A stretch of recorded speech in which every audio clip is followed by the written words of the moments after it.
Hello, and on today's This Week in Startups, how much is too much when deciding a finder's fee? We speak with Ecomom CEO Jody Sherman, and Tyler plans his first 10 Insight episode. All that and more coming up on This Week in Startups. Stay with us.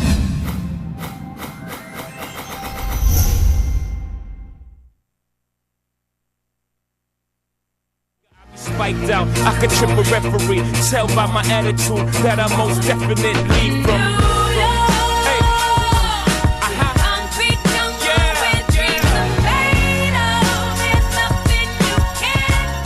Hello everybody, and thank you for tuning into This Week in Startups, episode number TKTK. This show is pre-taped. We're banking one. If you want to ask a question or pitch your company on the Shark Tank, just email us at askjason@thisweekend.com or sharktank@thisweekend.com, and we will get you on the program. And the program's been doing great. Everybody knows. Program's been growing. The staff here has been growing. A lot of technology. And it's all based upon the amazing support we get from our sponsors, including Trada. Everybody knows Trada. They are a crowdsourced pay-per-click marketplace, leveraging the skills of more than 500 certified paid search experts. You ask, what is that? What are paid search experts? Very simple. When you buy those ads on Google, how do you do that? How do you know what keywords to buy? It seems like you need some expertise to know, and that is what big companies do. They hire people full-time. These people get paid well into the six figures, hundreds of thousands of dollars in some cases. And basically, most businesses can't afford them, and nor do they need a full-time one. So what do you do if you want to buy traffic that you're going to send to your site and try to convert? Well, you need to have somebody who's an expert. You can't get these people. Well, crowdsourcing, of course, this is the way to do it, and Trada has made a business out of this. It's incredibly innovative. Just go to Trada and try it out. If you mention TWIST, T-W-I-S-T, that's our hashtag, you will get $100 off. You get $100 worth of pay-per-click marketing free for every $1,000 you spend on Trada. They're going to max that out at $3,000 and a $300 bonus because they don't want people coming in there and spending $100,000 and they got to give up 10 G's. But still, it's pretty generous. You're going to get 10% off. And if you're a paid search expert, you're one of those people who's working at a big e-retailer or something like that, hey, maybe you want to moonlight. Maybe you want to put your skills to work. Maybe you do it as a freelancer and you want to join the Trada network. Hey, just go to Trada.com and make some extra money. I mean, everybody needs extra money nowadays. Exactly. Jody Sherman is with us. I'm very excited to have him here. He's been in the internet business since, gosh, you started. Seems like almost the beginning. You were one of the first 15 or 20 employees at Lycos. Yeah. Which means you started in the business in 1994. No, I started in 95. 95. Mm-hmm. Well, Lycos was founded in 94. Right. So right. So that makes sense. I was the first biz dev guy on the West Coast. First biz dev guy on the West Coast. Mm-hmm. And at that point, I knew Megan Carmichael there and Bob Townsend. Bill Townsend. Bill Townsend. Right. Bob Davis. Bob Davis became the CEO. Mm-hmm. And you guys had a tiny little table at the first Internet World in Boston, I remember, in the ghetto section where you couldn't even it was literally a folding table, and your logo was the spider. Remember how ugly the original logo was? Literally somebody drew a stick figure spider, with 8 legs, and there's our logo. And boy, so you've been around the block. Feels like it. I mean, the table we had at the first Internet World I attended in San Jose wasn't much bigger, and the only thing different about the logo was that the logo became looked like a stock photograph of the Earth. It did. It was a stock photograph of the Earth. And we're going to get into what you're doing now with Ecomom, which has been pretty successful for an early-stage company, and you've got a lot of exciting stuff going on there. But of course, everybody knows we start the program with an Ask Jason question, so let's do that.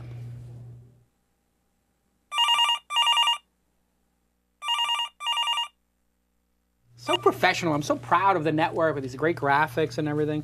On the line, we have Mr. James. James, are you there? I am, Jason. You look like you're in a hotel lobby or something like that. Where are you, in your living room, or? Actually, I'm in a hotel. I'm traveling right now. Oh, okay. What city are you in? I am in Reno right now. Reno, really? Yeah. I played poker there once. Well, next time you're in Vegas, I live in Vegas, you'll have to... Oh, right. Where do you play poker? Yes, I do. Not the six that you play, but... Oh, come on now. I just play that for television. That's just for marketing. I usually play at the 5-10 table, 10-20 table. It's a little more reasonable than the, playing with Doyle Brunson. Where do you play? What card room you like to play at? The Bellagio is always nice, but it's busy. Just a little bit everywhere. There's a Mandalay Bay is good too. Yeah, the Bellagio is insanely busy. I mean, you might wait for 3 hours to get on a table. It's insane. Well, I guess everybody goes there because they want to see Doyle Brunson or Durr or Phil Ivey come out of Bobby's room, right? I would assume so. Yeah. So you have a question for us? Let's hear the question. Yeah, my question is I am working with a gentleman who can open some doors for us. He can get us connections into an association that could be big business for my product that's coming out. Where I'm building a platform for Facebook and for real estate, help realtors market their properties on Facebook. And so he can get us connections into all the different associations. We talked about a 15% finder's fee, and he kind of blew it off and said, I was looking for more than that. And essentially all he's doing is just opening the door. We have all the risk on our part. We still have to close the business. We still have to do everything. All the risk is on us, not on him. Right. So he wants 15% of the potential sale, or 15% of what you close? 15% of revenue that we close through his connections. This is a tough one. It's not like a finder's fee for raising venture capital, which is usually like there's some of these guys who are around town who will be like, oh, I'll take you to a venture capitalist and I'll broker a deal. VCs hate that stuff. It's generally looked down upon. What you have is sort of a business development executive, except he's probably not that hardworking, and he's got some connections and he wants to monetize them. He feels a little smarmy, I'll be honest. And if there's one person like this who will help you, there's probably many. So maybe you have to shop around a little bit and find somebody who's a little going to work a little harder for the money. 15% sounds like a lot just for introducing you to somebody. And what's to stop you from just going to this event and networking with people as you normally would? I mean, does this guy have some massive credibility that he gets you is he going to get you a one-on-one meeting with the person? Is he going to be at the meeting? Yes, all the above. He is personal friends with the president of the association. So he's friends with the president of the association, and he's going to set up meetings with the members of the association, or just going to get you to know the president? Get to know the president, and then the president's going to pitch our platform. Yeah. So it feels a little smarmy, I'll be honest. Like, usually it doesn't work that way. If you've got a good product and you're bringing it into an association, there shouldn't be some vig you have to pay. I mean, maybe you buy the guy dinner afterwards, or, you know, I've bought people gifts before for doing something nice for me. You know, I'll send them a bottle of Veuve Clicquot or a gift certificate to Barney's. I mean, I think probably the most expensive thing I sent somebody as a gift was probably like a $500 gift certificate or something like that when somebody did something major. So it feels a little weird. It feels like you're being scammed a little bit. But it is the real estate business, which is sort of a scam to begin with. What do you think, Jody? It feels like if all he's going to do is make an introduction to his friend, and then you're banking on his friend doing all the work, and this guy's taking no risk. I mean, he's introducing you to somebody that he knows, which it costs him nothing. Right. I probably wouldn't pay more than like 5%. I mean, when you're doing business development for somebody, you're trying to close a deal, you have to do a lot more work than that. It's not as simple as just saying, this is my buddy, help him out. And then, I mean, he's basically telling you for 15%, he's going to introduce you to a guy that he's assuming is going to do the work that you would hire somebody to do. You don't even have any guarantee that that's going to happen. Yeah, I mean, you also don't have much risk because if you don't close anything, he gets nothing. So you could mark your product at 8%, and you know, if you thought you were going to pay him 7%, and you just call it a day. So it's not the worst thing in the world. Yeah, but if you have to game the system by upping your pricing. Yeah, it's probably if you have to do this, it probably means one of two things: your product is not good enough to stand on its own, or you don't have the time and resources to do proper business development. Which is it? It could definitely get us going a lot faster than if we were to go out and do it. So it would probably shave 6 to 9 months, possibly 12 months off of our. I would rather see you give the guy maybe if he was willing to be an advisor and do a little bit more. I would challenge him, say like, we really want you. We think that you're great, but we want actually a little bit more. We want you at the dinner with the person we have, you know, and actually try to curate him as an advisor, maybe a board of advisors. Board of advisors typically gets a quarter point to a point in a company, you would say? Yeah, I mean, depending on the stage. But the question I also want to know is, why is this guy the only guy that can get you to the president of an association? I mean, the president of an association that people know about, there must be other entrees to him. I mean, if I wanted to talk to somebody, I'd either pick up the phone and just start dialing, or I'd show up at their office if it was important enough. I mean, there's another way to get into this guy. You don't have to give up 15%. If it feels like this guy is the only way to get to him, like he really legitimately has a gatekeeper, then maybe you got to do it. But he runs an organization, so if you run an organization, your sort of job is to be available to the industry. Yeah, I mean, so something doesn't jive. It sort of feels like you're getting suckered a little bit. Okay. Yeah. Is there another way for you to get into this organization and meet these people? I mean, who are you meeting? Are you meeting realtors? The Nevada Association of Realtors. Right. So you want to meet realtors in Nevada, basically, to help them build their presence on Facebook with this tool. Yeah. I would suggest a better way to do this might be to do some kind of unique marketing effort to those people. You can collect their names and learn who they are, and they go out on Tuesdays, and there's all kinds of different things that they're out on a regular basis. They also put their emails out on their websites.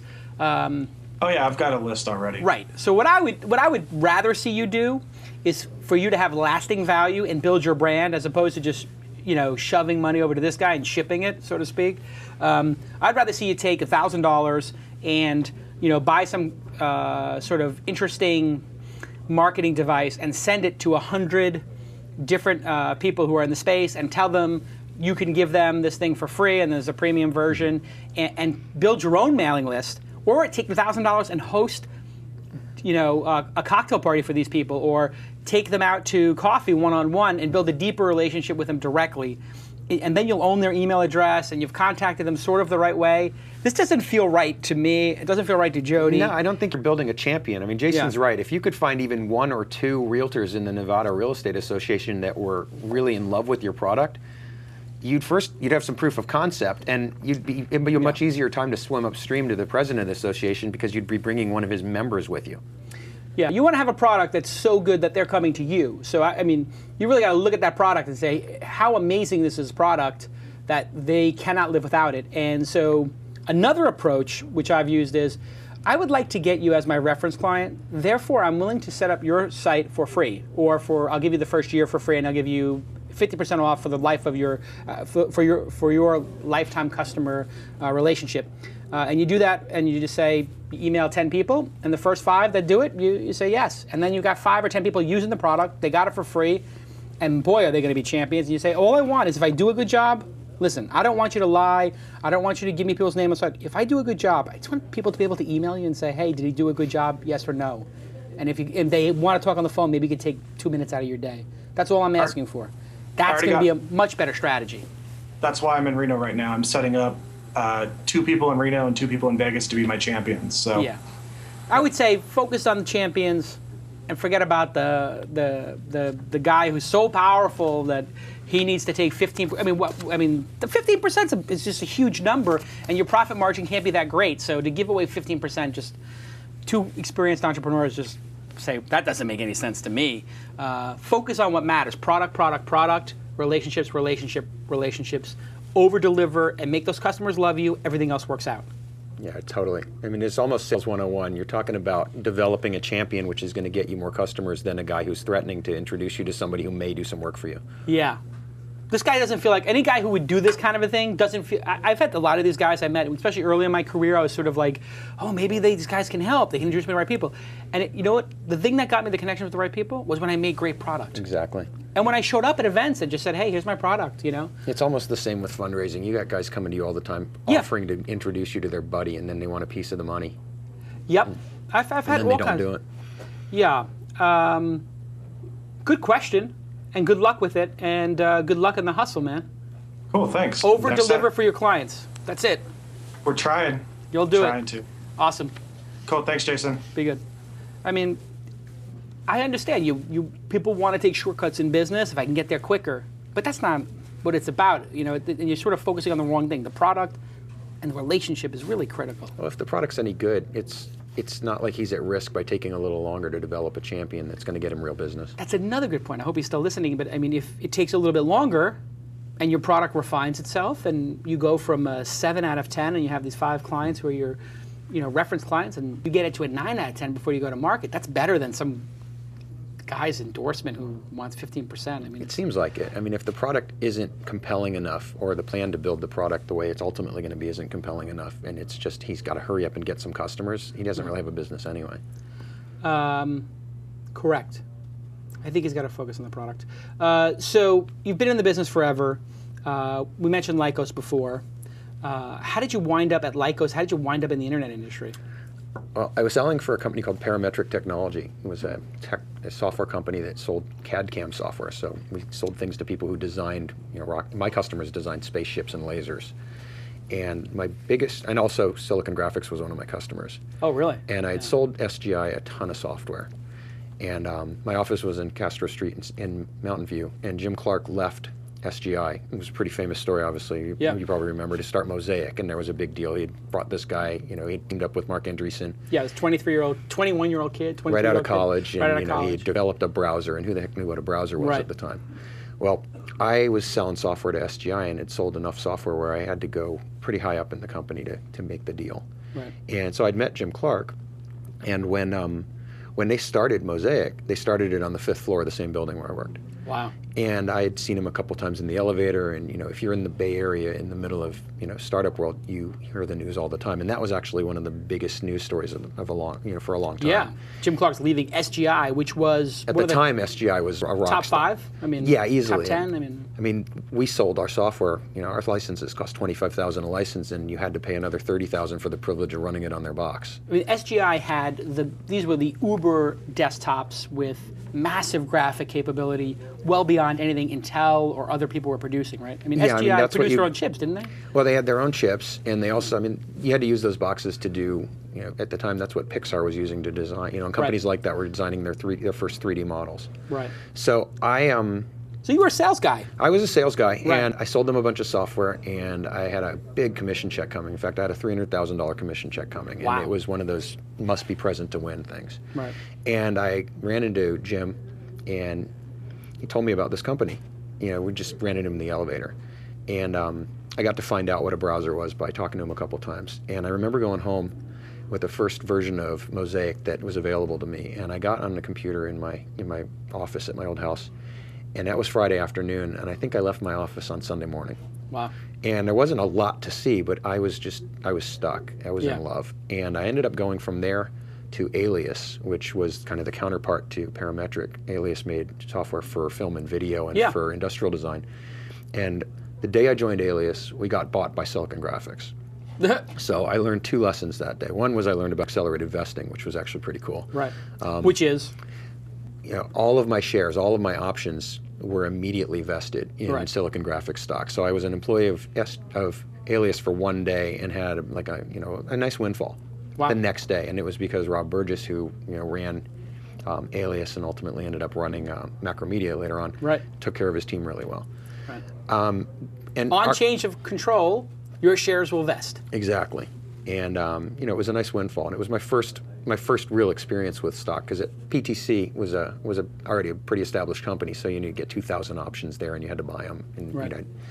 And then the internet was happening. People started building companies, and I remember I was on the floor of SIGGRAPH, and SGI went public that day, and I was fortunate enough to have some directed shares from the company. The guys at Netscape, which it ultimately ended up becoming. I knew several of them, so I was able to get in on that IPO. And I just thought, I got to get into this business. Right. So I called the recruiter. What did it go, like 5 times in the first day? I think it went as high as $78 that day. And it went out at 20? Like 16 or 20. I think they priced at 16 and probably went out around 20. And then it just went crazy. It was 4 or 5x in the first day. Yeah, and I remember I was on the floor of SIGGRAPH just counting the money I had made, and just for knowing somebody that introduced me to their banker. Pretty sick times. It was a fun time. The old friends and family shares. Yeah, so I ended up calling my recruiter, the person that got me the job at Alias, and said, I don't care how much money I make, just get me an internet job. Right.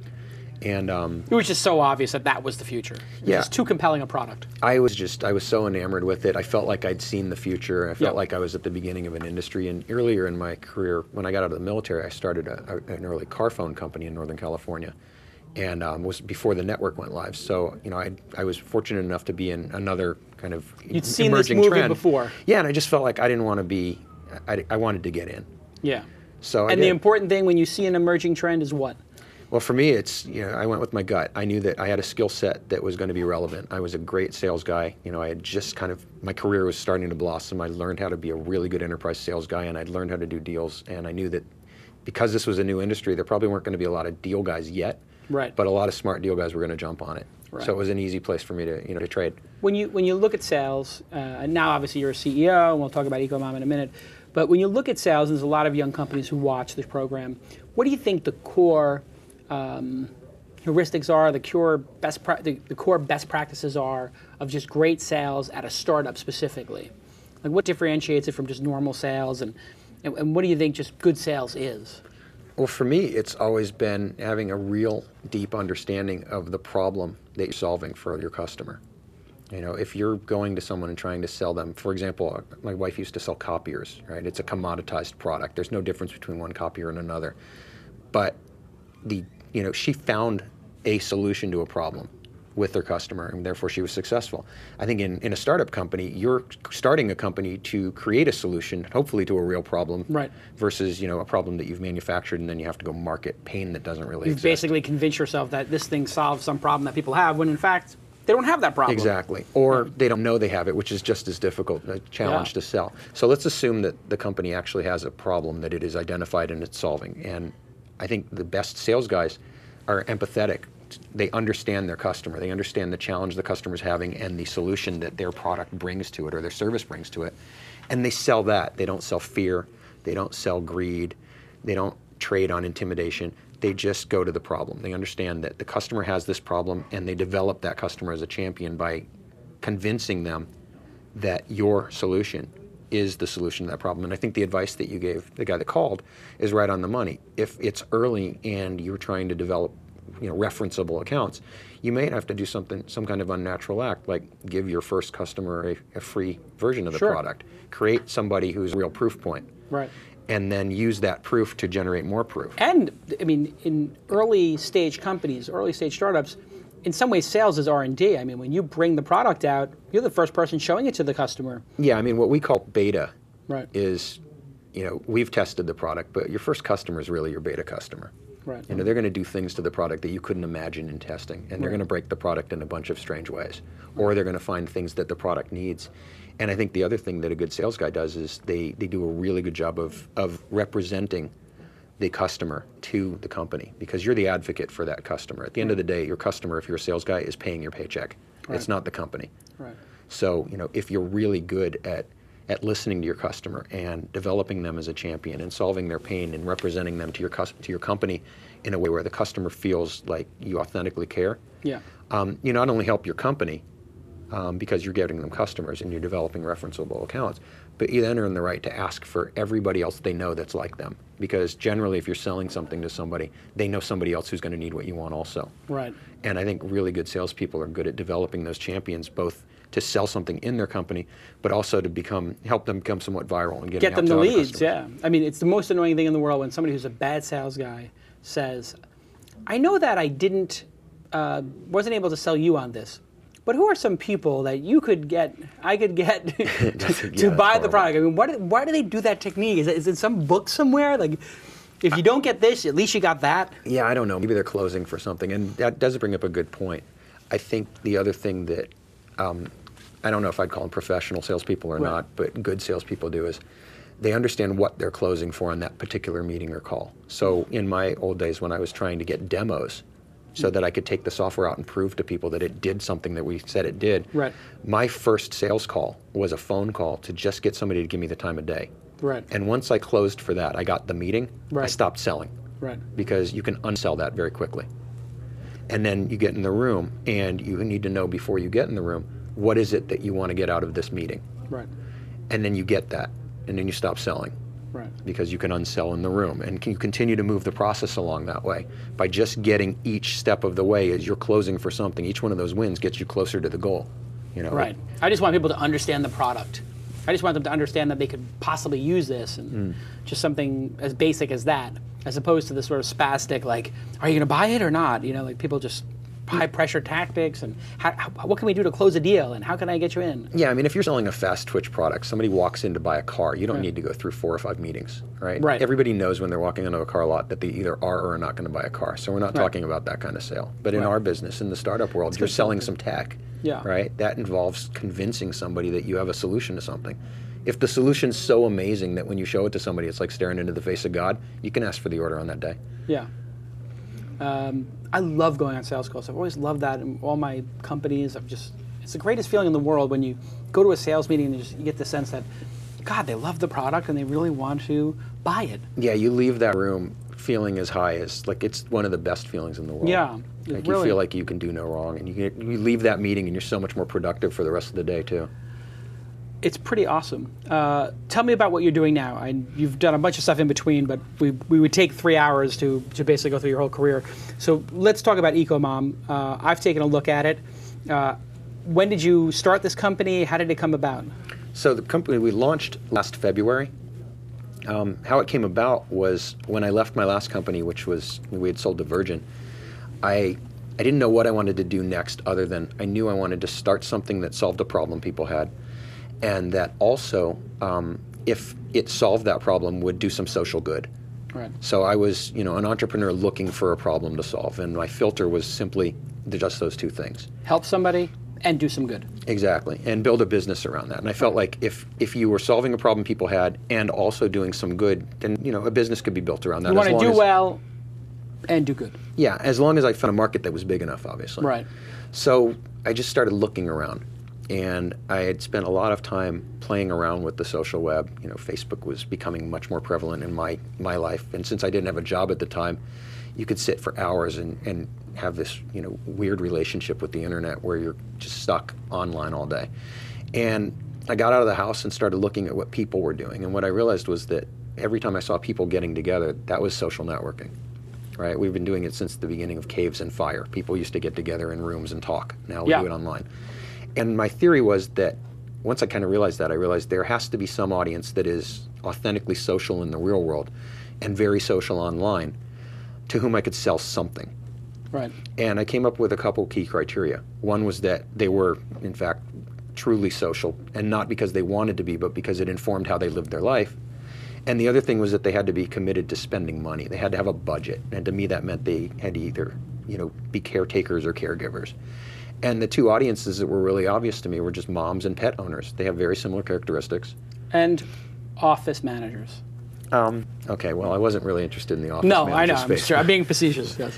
But and I joke about it, but I happen to have been in a Whole Foods instead of a Petco when I decided what business I was going to build. And it was because I was walking down the aisle in the Whole Foods and I saw a really pregnant lady that got intercepted by a woman walking down the aisle with her toddler.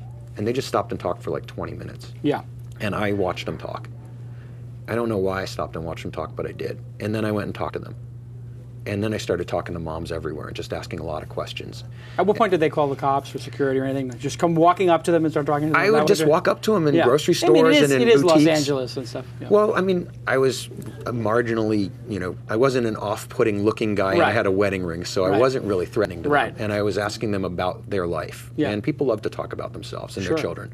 So I just started asking them questions and picking through their grocery carts and picking through their store, their baskets in boutiques and stuff. Yeah. And what I found was that 100% of the women that I spoke to, and you know this, you have children, moms are extremely, extremely focused on doing things that are good for their families, putting things that are, in, on, and around their children and the family that they're responsible for.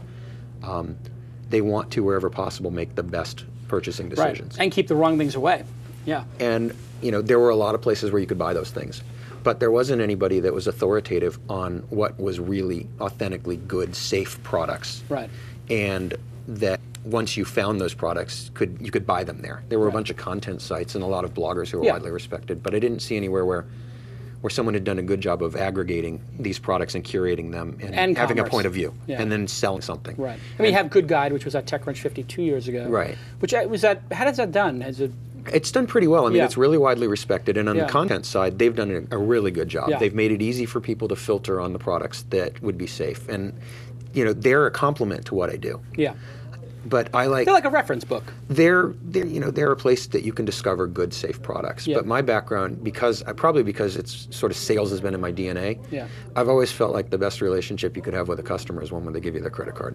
Yeah. If they put their credit card in your database and you don't let them down, and It's quite significant. to me it is. It's Yeah. it's about as tight a relationship as you can have with someone. Then you've earned the right to go back to them and ask them for more money by bringing better and better and better offers. Yeah.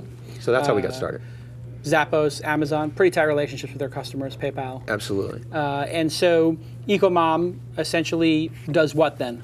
So we find products for moms from the point where they first find out they're pregnant through families with later grade school age children. We find products that are safe for them. And we have our own proprietary criteria that we've developed with some experts, the folks at Healthy Child, Healthy World Environmental Working Group. They head of pediatrics at Stanford, Dr. Alan Green, who's also on our board. And the first criteria is simply, are these products safe? Right. And by safe, I mean, is there anything harmful in it? And then we look at, do the products work?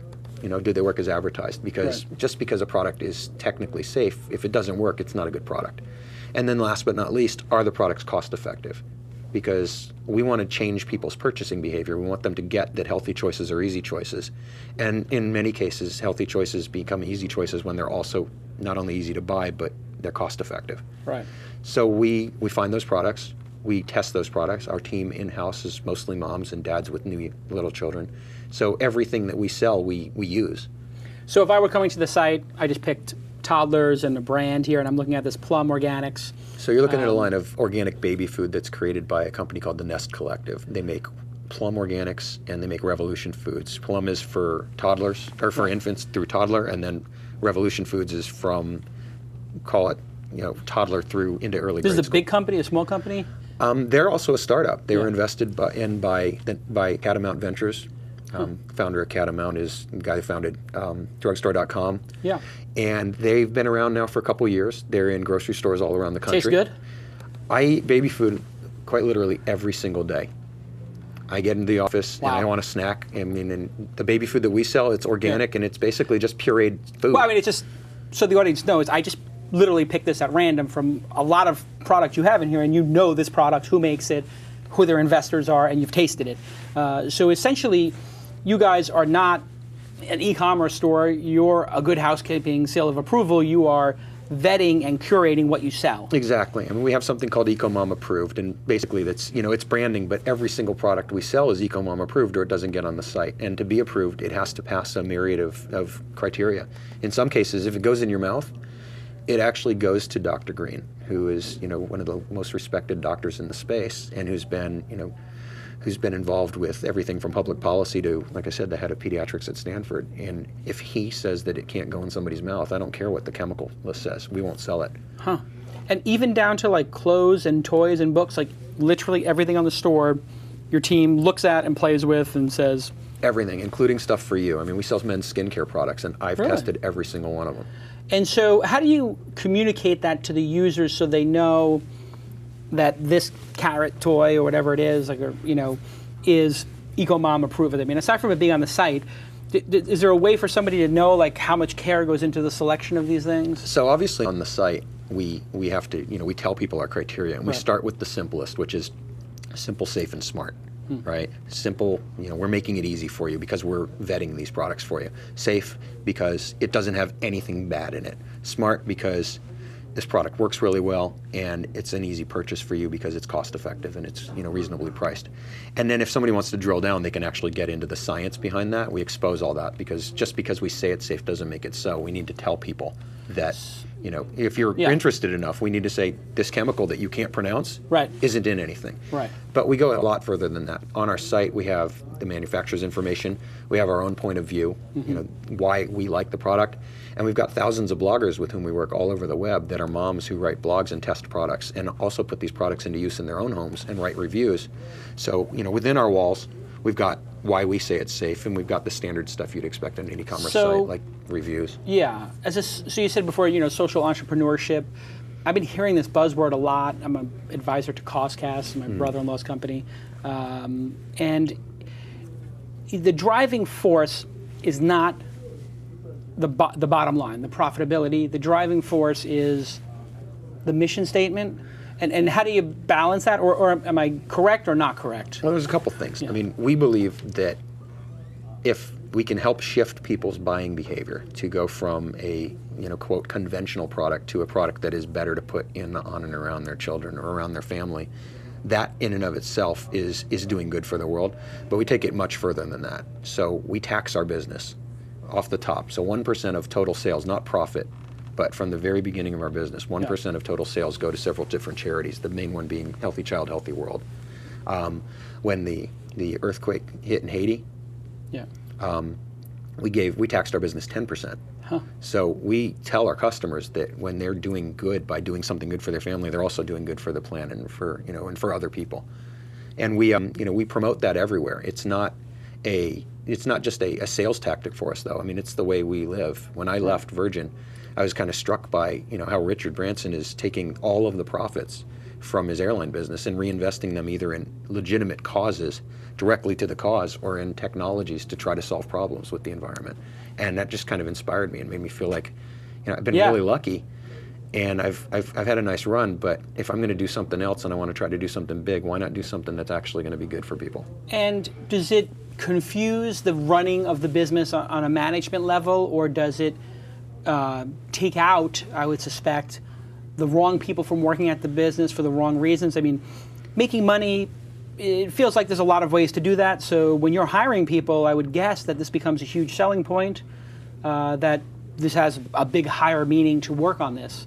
I mean, you probably draw some extraordinary talent who maybe are less driven by their paycheck than they are by doing good and making an impact. Well, so far, you're 100% right. I mean, everybody that works for the company is signed up for the mission, and they have to be because we're a startup and we're running really scrappy. And my team doesn't get paid right now, right? So everybody that's in the company is a true believer. You literally have people working on the company who are not paid. I have less than $3,500 of payroll right now. Wow! And we do thousands of transactions a month.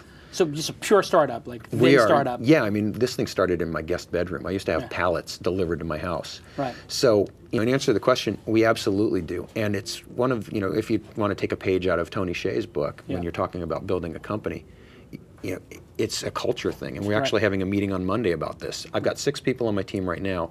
When I add one more person, I'm adding almost 15% to the size of my team. Right.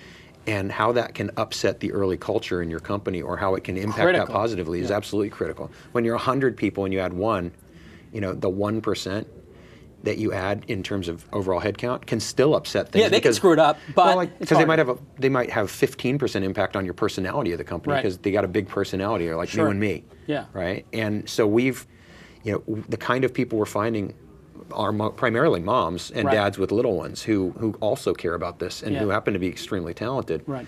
But you do find that their prime motivation isn't a paycheck. Right. And I don't want people like that. I mean, I believe that if you take a cause that you care about and you treat everybody that also cares about that cause and joins the company, if you treat them right, you treat them with respect, you give them, responsibility, you let them do their job really well, and you treat your vendors that way, and you treat your customers that way, if they also sign up to that cause, the business will take care of itself. I mean, you obviously have to be good at running it, but the profits will fall out of that. So is this, you look at the biggest retailer out there, Walmart, and they sell a lot of baby stuff, I'm sure. They do. How do you compete with them for some of the same products if their product is 30% less or 20% less? I don't know how they beat you on price, but you've got the lofty goals and stuff like that, and then somebody's got a budget. How do they decide, I'm going to buy this organic yogurt from you, not them, or whatever it happens to be? Do you get all of them, or do you just have to get a certain number of them to be, or would they actually spend more just to feel better? Well, if you look at products that we sell, that other companies sell, I'm buying at the same price they are. And I know that because I have pretty tight relationships with my vendors. And on the products that are commoditized, like baby food and diapers and stuff like that, you don't make a ton of margin on those products. But our prices are competitive. In fact, in many cases, we are slightly below the biggest companies that are out there. Yeah. The reason you would sell products like that at those prices is because you have to compete, and also they're consumable products, so people are coming back and they're refreshing that relationship. That's regularly. the diapers.com model, which is like the 800-pound gorilla in the space they're right now. huge. I just see a diapers.com box in my driveway like every 2 weeks now. But how you compete is what our customers are telling us, and I pick up the phone and call customers every day. Yeah. I mean, I legitimately call at least 10 people a day and just ask them questions about our business. How you compete, or how we compete, is that we believe that building customer loyalty is about the most critical thing we can do. I could never outspend someone like diapers.com or Amazon or Walmart. But when I get a customer, I keep them. And when I talk to someone who's a Walmart customer and they find us, almost 100% of the time, they say, I can't believe I found you guys. You guys are making me feel safe. Yeah. And that's really important, because if you think of a mom's life as a very complex game, right? There are a bunch of level ups. Find out you have a kid, change your purchase behavior. Start breastfeeding your kid, change your food that you take into your body. Oh my God, now I'm going to have my kid move from breast milk and formula to baby food. That's a big deal. Is this baby going to eat the food that I pick? How do I know it's the safest food? Those are all like level ups. Yeah. And we know so much about what that process is that a mom's going through, because most of our company live that every single day. Right. That we connect with our customers at a much deeper level. If we started out as a big company, or if we were at a big, if we weren't like this in our DNA, it would be very difficult to compete against somebody with a lot of money. Right. But because we had the luxury of taking our time and methodically building this business and testing and making sure that our theories were right before we got deep into starting to spend money against marketing, we were able to build a customer model where our customers became such big brand advocates for us that people would go, oh my God, well, I saw that product at Diapers, but there's so many other things that I like on your site that even though I could buy those products there, I can't buy these, so I'll buy the products that I could otherwise buy at Diapers from you. And we're just getting back to the Ask Jason question, which was building loyalty, et cetera. I mean, by calling those 10 people and asking them how they're doing and about their families and how they enjoy the product, you're essentially making some percentage of them into massive evangelists for the brand. I think we do it with all of our customers. I mean, our job, when you get a box from us, it almost always has extra samples from our vendors, and it has a card that gives you the ability to go to your friends and say, here's a discount on your first order from this company I like. Yeah. And when they send me a new customer, we write them a check. And the reason I know that people wanted checks instead of points is because I talked to moms and they said, I would prefer money. Yeah. Right? So we send them checks. If they send a friend, they get $5 or something, or $10. They get $10. Wow. And every friend they send me, there's an unlimited amount of, these moms know so many people. So they give a $10 discount and... They get a 15% discount that they give to their friend on their first order, and they get a $10 check. Wow. And, imagine a mom who's big in her network, right? She's the mom who's running the Mommy and Me group, so she knows 50 moms, and she shows up at her meeting and goes, I just got this stuff. And sometimes she'll show up at that meeting with a sample box of stuff from us, because my vendors, they know how much outreach we do. Right. So, I'm building a web business, which allows me to project internationally. Well, you're building a community. I'm building, exactly. You're building a community that happens to monetize through commerce. Yeah, we say we're building a brand, that people love. And how we monetize that brand and the love of this brand is by making them feel safe and then bringing them products that are in fact safe. And there is a value to that. How many products do you buy and you're disappointed? So if 1 out of 10 products you buy is disappointing, or and God forbid 5% are damaging or 2% are damaging, and you regret buying them, then paying 10% extra, it winds up being a wash in some ways if you're getting curated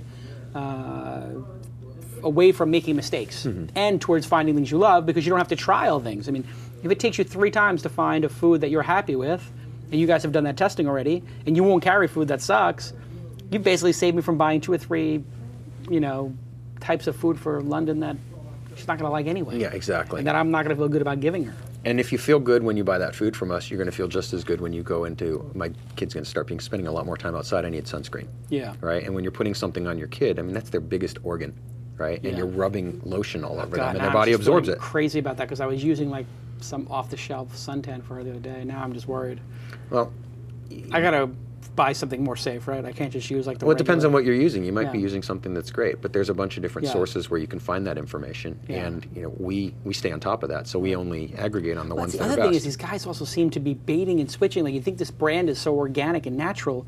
It seems like they just stamp organic, natural, or just green stuff, willy-nilly like this. There's no, good housekeeping seal of approval for this stuff. They just say, like, this is a green product. Here, buy it. You can feel safe. But you look at the thing, it's like high fructose corn syrup, or it's got this, and I can't pronounce these things. Well, there is some of that, and in our business, it's called greenwash.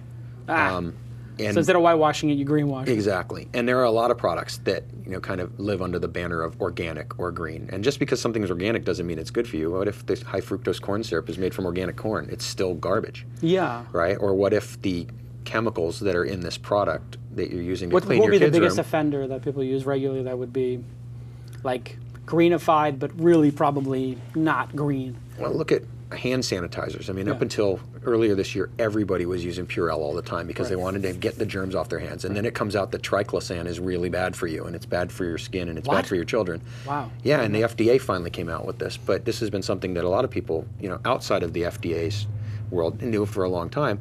And you're rubbing this on your hands, right? And on kids' hands. And on kids' hands. And in hospitals and everywhere else. And it turns out that it's not really very good for you. So, that's a perfect example. Or BPA plastic, right? For a long time, the green people, the eco-Nazis, if you will, or the people that are beating you over the head with you need to change your whole life, knew that BPA plastic leached estrogens or estrogenic compounds into the products when you were, so you put your baby bottle in the microwave and you heat it. Yeah, or you leave something in the car and you get breast cancer or something. And, I mean, why would you want to expose your child to a man-made plastic that leaches a synthetic hormone? Yeah, I mean, it's scary. So we made the decision that there'll be we don't sell even one plastic bottle, because the reality is even non-BPA plastic, we believe, and other people that we've talked to that are considered experts believe that at some point if you heat any plastic, it's going to leach something. Yeah, I mean, have you burned a plastic bottle? It smells like death. I mean, Yeah. it smells worse than death. It's burning plastic. People say, oh my God, when people smell that, they're like, oh my God, I smell plastic burning. It smells terrible.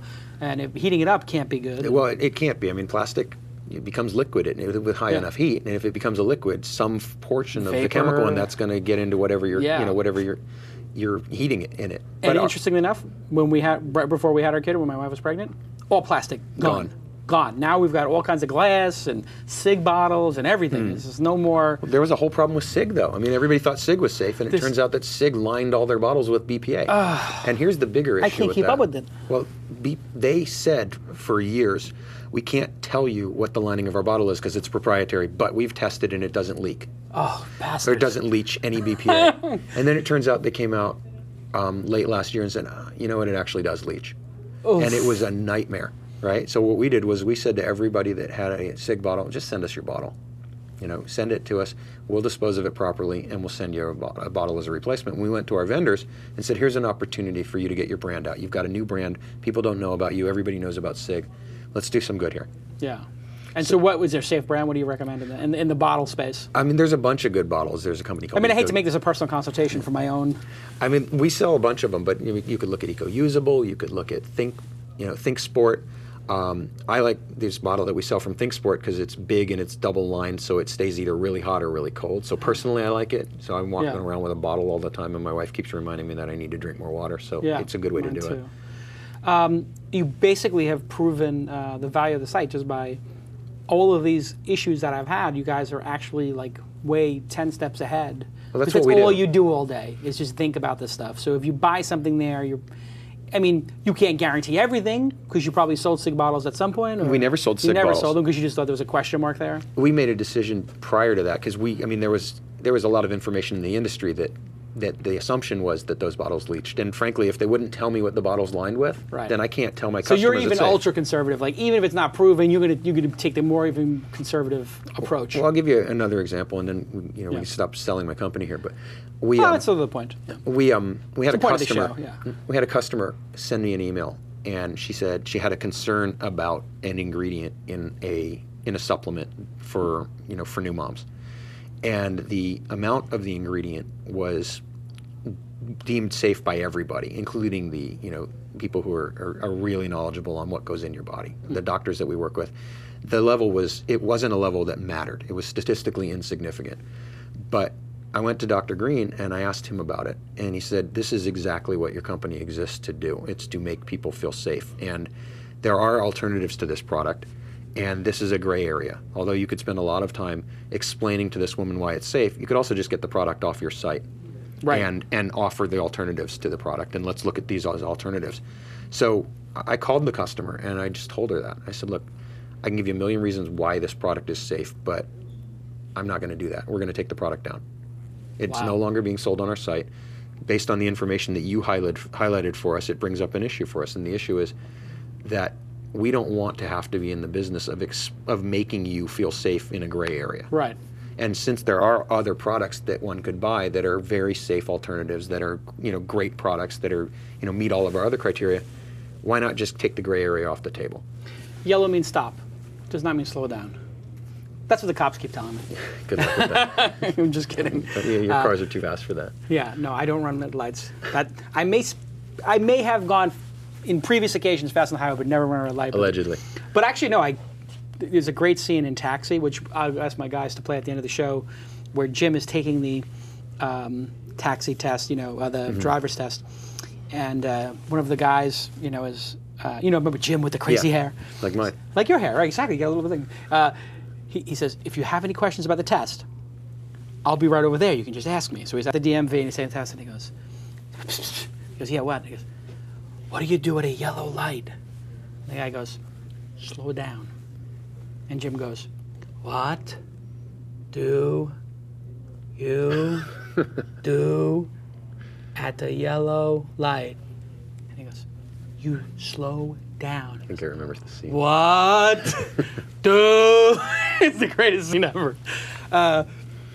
So most people would say e-commerce as a space is over, right? And they said that to Tony from Zappos when he came into the game, after Amazon. And people will say it to you. Why do people keep finding a way to take the e-commerce space, which you just think Amazon's got to own everything, and they just keep this, whether it's Groupon or Zappos or Woot, which I guess they bought, it just seems like somebody always figures out some new angle to it. I mean, how much further, how many more angles are there? Is it going to just be an Amazon world eventually? Are they going to understand this and do this at some point? I mean, it's clear that they're some of the smartest people in e-commerce. Right. I mean, they've been doing it longer than anybody, and they do it quite well. Yeah. But I don't think any of us that are doing e-commerce are doing anything that hasn't been done in the real world for a long time. And what's the difference between a blue light special in a Kmart in 1974 and Gilt or Groupon now? Yeah. Right? The difference is that there are so many people online, and because Scale. of the social web, Yeah. it's easy to get people to become your brand advocates, and you can incent them so easily that you can get them to fast twitch and get their friend to take action. The virality is different, and the scale is different. What else is different? I think access to information is very different than it used to be. Information is no longer, it's no longer the one guy that you would go to. Like everybody used to have their stereo guy. Right. Right? And you'd go to him and he would set up your house, and then you go, Right. oh my God, I just spent too much money. Right. Information has been democratized, right? And the power has been put in the hands of all of the experts. So like in my space, there are thousands of moms who are writing blogs, who live every single day as moms trying out products because they have to use them. Right. And they're inspired to write about those products. And that empowers other moms who are ready to make purchasing decisions but need somebody to make them feel safe. So I think a combination of taking existing models that have lasted for, since the beginning of selling stuff, Right. and overlaying them on technology that becomes cheaper and cheaper. I mean, when Amazon started their company, I couldn't even imagine how much they spent to build what they've built. Yeah. But because they've built what they built, companies like me can run in the cloud, and I can spend $100 a month and run $1 million of transactions through software as a service. Right. Whereas in 1998, when we did this with BuyDirect, we had to spend $8 million to build a software system. It is amazing how lean you can be as a startup today. I mean, it's just transformative. It allows you to do a lot of testing, right? And it allows you to test your theories before you start wasting other people's money. And I think that's really a responsible way to build a That's what business. you guys have done. You've been able to just do this on such a thin amount of money and actually build a core audience. What's the future? I know you have many people interested in investing in the company. What's the future? You're going to raise money? You're going to What do you think? Well, we're in the middle of it now, and oh, really? We just got we got our lead investor today, and congratulations. I'm really excited about it because it's a couple. Yeah. But they're really widely respected as angel investors. They're very knowledgeable in a lot of different spaces, and they bring, there's this notion of social proof. Yeah. You're obviously one of the guys that represents social proof to people. If Jason says he's investing, a lot of people will follow you. It's actually getting really annoying now because listen, I am totally flattered because I set myself with a very low benchmark of like, I would like to invest in 10 companies and have it work out and be able to help them. And now it's just angel investing has become, it's almost like the hip thing of the moment. Like just being an angel investor is just awesome and I don't know if it's that it's hip. I think it's the same thing that's happened in technology. I think the cost to build technology has come down to the point where it's accessible. So a guy in a dorm room can start a company for 15 grand. Right. You look at all these companies that Y Combinator starts, for example. I think angel investing has done the same thing. If it only costs $100,000 to launch a company, get customers, and start creating revenue, well, there aren't too many venture funds that you need to go see, but you can go raise $10,000 a piece from 10 of your friends who are now instantly angel investors. Right. Even though they are not angel investors, Or there's also so much wealth that has been created by guys that are entrepreneurs who love what they do and want to still be in the game, or are building companies themselves and are passionate enough that they want to give back.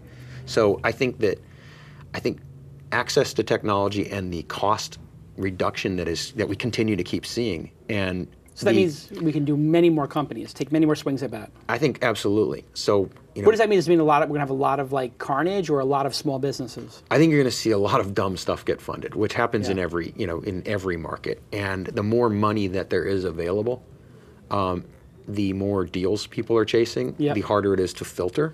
Right. And they got to get themselves into some deal, and maybe they couldn't get into Chart B because it wasn't circulated, or they couldn't get into Backupify or Blippy or Ecomom. Like some of the deals are actually hard to get into. People can't get into them. Yeah, some of them are so hard to get into that you're kicking yourself later on because you just couldn't. But I think I get 5 people after every time an investment comes out. I get 5 people who say, "Can you interest me? I want to invest." And I'm like, well, I think the round's closed, but okay. I'm a fortune to the person. Well, I read something, I think it was 1 or 2 weeks ago, and I'll probably get the quote wrong, but so I'll try to paraphrase. It was something that Ron Conway had said about startups, and basically that, because it doesn't cost that much to fund a company now, if you've got guys that are willing to start a company and they're passionate about it and they have some domain expertise, and they should get their experiment funded to some certain level, but not so much that their company is set for life, but enough that they can actually prove the model or disprove the model. Sure. I mean, that's what being an entrepreneur is. And it's an efficient use of capital as well. I mean, if 9 out of 10 of the angel investments that people do not turn into a venture backable business, that's okay. I mean, they could be boutique businesses or dude businesses, make 3 or 4 salaries. But I mean, it's so weird. We're in this angel investing world and the startup world, and it seems like it's just red hot. And then you put on CNBC and it's 10% unemployment. It's the country's in the biggest disaster. But, I mean, how do you reconcile that? Or have you thought about that? I mean, I do think about it, right? I mean, I sat for a year after I left Virgin thinking about what I wanted to do next, and it was while the world was falling apart. Right. I had to I went on a news fast because every day I watched the news, it bummed me out so bad that I didn't want to work. So depressing. It was depressing. And ignore the market. It really becomes your reality, even if it's not. If you keep listening to somebody telling you how bad the world is, the world sucks. They've actually done this test in psychology where they'll have one person say to the other person, "You're stupid. I hate you." They've never met the person. Yeah, that's how psychiatrists make their money. And they're working that problem out for people who've been beat over the head with how bad they are. Right, but if they do that, people will actually perform worse on a test afterwards. And if they just say to somebody like, "You can do it," I think you're going to figure it out, and boom, they perform higher on it. It's amazing. Well, I mean, I think that if the news were to collude and say, you know what, for the next week, we're just going to tell everybody that the economy's fine. Economy skyrocket. People would start spending money again. And if people started spending money, well, then people would be consuming things that have to be replaced with other things, and jobs would start again. Yeah. So, I mean, look, the reality is that there are a lot of people who are hurting who don't have jobs, and people were over-leveraged and spent too much on credit, and their houses, their mortgages were too high, and everybody thought housing prices were going to stay really high, and they weren't. But I think for the business that we're in, I think startup companies are going to create more jobs, right? I mean, I agree. I think it's the small business is typically what pulls us out of the recession. I think so too. I think it's going to surprise everybody. It's going to snap right back when all these people have to start hiring. Your company, my company, just. But I think maybe 5 people. Yeah, we could add 5 people. I think there's one other thing though that entrepreneurs bring to the table, like real entrepreneurial people bring to the table that will help. It's this idea that it doesn't even occur to us. It doesn't even come into our thinking that we could possibly fail. Being delusional, quixotic. Yeah. Egotistical, arrogant, pig-headed. I mean, that is what it's all about. Yeah, I mean, how many days do you sit around and go, oh my God, my company is going to fail today? It probably never occurs to you. Now, I'm sure you've had bad days where you go, wow, this was not a good day. I've had bad days, yeah. But you never go, I'm shutting the doors tomorrow. No, because I always feel like it is my my sort of like deep, commitment, to actually get it across the finish line for my shareholders and for my employees. I mean, it's like, if you are given the CEO, this is why the CEO title sucks, to be honest, and it's very brutal, is because it does end at your table, and you've got to basically take responsibility for carrying this thing over the finish line. Yeah, and when you're having a bad day, you still have to put your game face on because nobody in the other room needs to know, and then they can't know. They can't know. Right? They can't know like that you're bummed out. News. Yeah, and if they don't, if the leader's not inspired to storm the beach, like. The beach is it's going to be a bloodbath. Yeah, I mean, I have no bad days. Fake it till you make it. There's definitely a piece of that in it, but I have, I mean, my worst day is nobody's business. Yeah. Right? I'll figure out how to deal with it later. I self-soothe. I wait until I get home and talk to my wife. But at work or anytime I'm thinking about my business, I'm thinking about how I'm going to build a successful company. Yeah. And I think that, I think people who think that way, you kind of alter reality for a while for yourself, and then ultimately it becomes reality. I think that's what delusional people do, is that they're, and also...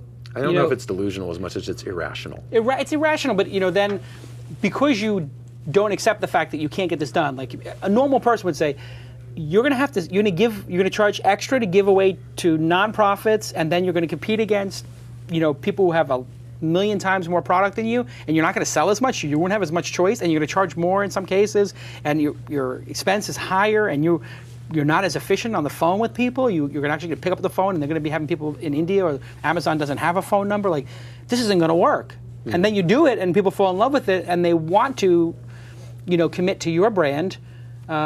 You've basically proven everybody wrong. I mean, people will spend more, a little more, to have that curation service. Well, from what my wife tells me, that actually fits me to a T because I like being right. Yeah. So the ability to go back to people and go, look, we were right. Failure is terrifying, and that is any entrepreneur who says the fear of failure and is not terrifying to them is a liar. Completely. It absolutely. If I failed, that it just makes me crazy. It makes me insane to think about failure. That's the reason why after doing TechCrunch 50 for 3 years, I'm like, I have to do a launch conference because I can't have Mike kick me out and then I can't do something better. Yeah, I have to do it better. Of course. It's just a part of it. Thank you for being on the program. We went an hour already. It's amazing. Thank you for being so honest about entrepreneurship. The business, I think, is tremendous. I think it's going to be a huge success. And my wife actually looked at it. She went to use the coupon you gave me, but it expired. But that's okay. She's ordering stuff anyway. It expired? I think you gave me one that had expired, or maybe I gave it to her a week later. I gave you a gift certificate, I think, didn't I? She said that she used it was expired. It's okay. It was only for 20 bucks. I don't think she put it in the right box then, because those don't expire for a I'll year. check. Okay. But anyway, she's looked at it. And she's like, oh, I spent like an hour on it. She's like looking at it, and she liked it.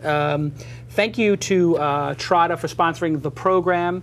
Thank you to all the sponsors who have, sponsored and supported us over the year and a half we've been doing this. And thank you to some of our partners, especially Ustream for perfect quality streaming every time, and Newcaster for the TriCaster, which is basically a studio in a box. It's the way we do everything we do here. You can follow them at TriCaster. Go ahead and thank on your Twitter account. Thank you at Trada, and thank you at Ustream, and thank you at TriCaster. We'll see you next time on This Week in Startups. Spiked out, I could trip a referee. Tell by my attitude that I most definitely from